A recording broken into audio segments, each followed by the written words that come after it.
Good day, ladies and gentlemen. Welcome to Everyday Finances with Jay. My name is Jay. There are all these tips and should-do articles on the internet, especially in regards to your personal finance in 2020, as we're in the first month. And I would like to address one of them in greater details because I feel like there's often not enough information about it or a step-by-step process on how to do it. And this is what we're going to cover today, which is how do you determine how much of an emergency fund do you need exactly, and how do you calculate it, and the step-by-step process on how to save up for it. Our starting point is to use the general rule of having 3 to 6 months of living expenses saved up. Instead of a range, let's be more specific here.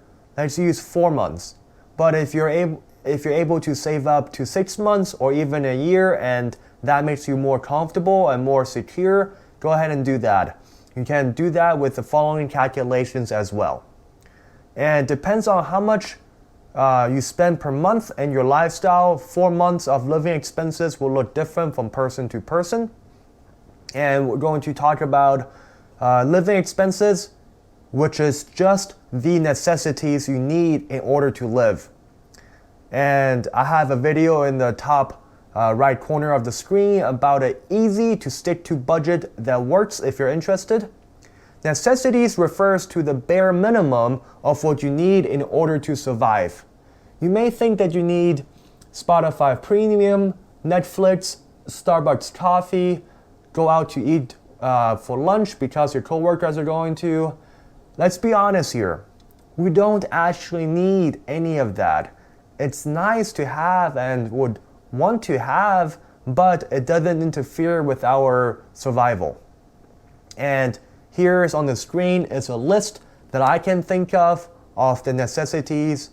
You might have different ones to add to the list. Let's go down. Housing, it's either rent or mortgage. And then food, I'm referring to as groceries and not going out to eat at restaurants. Transportation depends on what you have. If you have a car, you might have to pay a payment on that. Gas, oil change, basic maintenance. And then if you take public transportation, or if you are at a place where you can bicycle to work. And then next thing is the internet. In 2020 in the United States, there's not a lot of people that don't have internet access. And a lot of us cannot imagine a world without the internet, but it doesn't interfere with our basic need, and it can cost anywhere from $50 to well over $100. And there are a lot of different places that offers public free internet or Wi-Fi, such as Starbucks, McDonald's, and so on. The next category in your necessity is utilities, such as electric, gas, water, and so on. Insurance, childcare if you have children, or if you have any other type of loan payment, the minimum amount on that. Now let's determine how much of each of those will cost us. The numbers I have here is an average that I can find for each of those categories, and it matches well with what I spend per month. And it could vary from person by person, depends on your situation. Housing, $600, we're looking at the single column, not in a relationship. Food, $200, transportation, gas, $50, utilities, insurance, and a total of $1,075. And we'll multiply that number by 4 because we're trying to save up for 4 months of emergency fund. And it depends on what your living expenses are. You multiply your number by 4, and our number will be $4,300. Don't stop here and say, okay, now I know how much money I need, and I hope I can save this much amount in 2020. And if we have that approach, it might not happen for you in 2020 because without setting a specific target date as a goal, it's less likely for it to happen. So for us, you can say you want to save the emergency fund by June, August, and for our calculation, I'm going to say to save up $4,300 in the span of 2020, 12 months.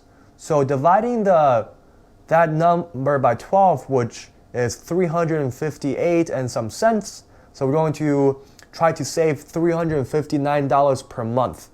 Now that seems a lot more feasible than just trying to save up over $4,000 at a time.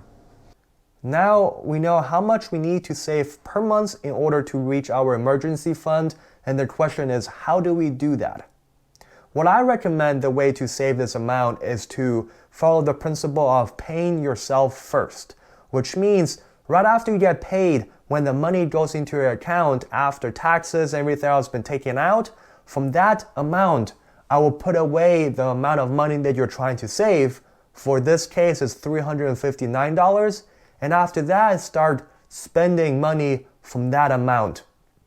And after a while, you'll get used to the amount after you're saving to live off.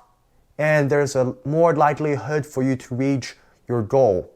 Let's imagine you're able to do this for a month or two, and then it feels like you can save more. Instead of sticking to the previous calculation, you can increase the amount that you're saving, which means you'll reach your emergency fund target even sooner. So with this principle that we talked about, finding out how much money you need to live off per month, and then multiply that by a number of months that you want to save for in case of an emergency, you can apply the saving method into other areas of your life. For example, saving for a vacation, saving for retirement, or saving for college. Thank you for watching, and if you have watched to this point, I would like to leave you with a question to ponder. So let's say you have able to save for emergency fund, or if you already have one, the question I would like you to ponder is, what do you do with it? Do you put it in a savings account that has an interest rate of 0.02%, such as US Bank, Chase, Bank of America, or other brick and mortar banks as traditional banks? But if you leave it like that, the annual inflation rate is higher than the interest that you accrue on your emergency fund. Inflation rate basically means that the same item will cost more the following year. So if your emergency fund is not able to earn enough interest to keep up with inflation, so you're basically losing value of the emergency fund that you spend so much work on to save for it. I have a video coming soon that will answer this question. And thank you so much for watching. My goal here is to help you reach financial freedom. Financial freedom to me looks like having the choice to be able to quit your full-time job and pursue a passion and not worry about running out of money. Comment down below with any financial questions that you may have, because most likely you're not the only one with the same question. And I would love to answer them all for you. Thank you so much. Have a great day.